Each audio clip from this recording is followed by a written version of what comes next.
5 common roadblocks to getting into the creative flow.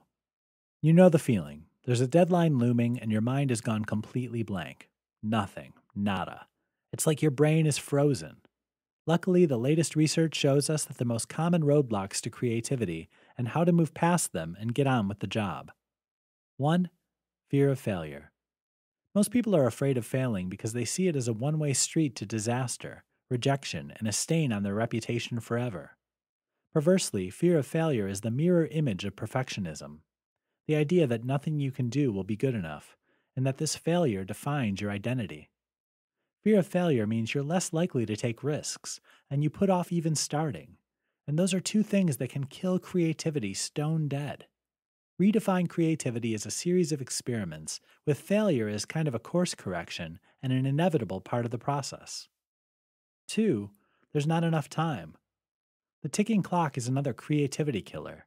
If you're like most people, your schedule is probably crammed, and you feel like you'll never catch up. If your checklist just keeps growing, you won't be able to relax in the creative process and let the ideas flow. A surprising way to find more time is to quarantine some chill-out time in your diary. Prioritize some downtime to listen to music, meditate, or just sit quietly. You'll feel much less stressed and open to the creative flow. 3. You're still staring at the screen.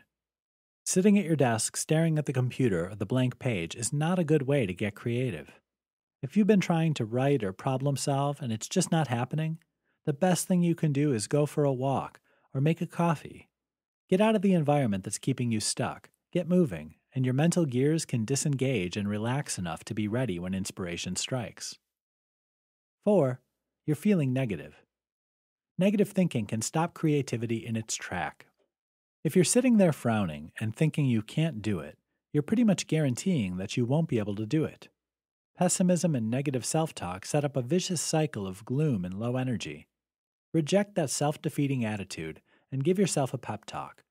Reframe your task and just promise yourself you'll write down whatever comes into your head, just to get the process started.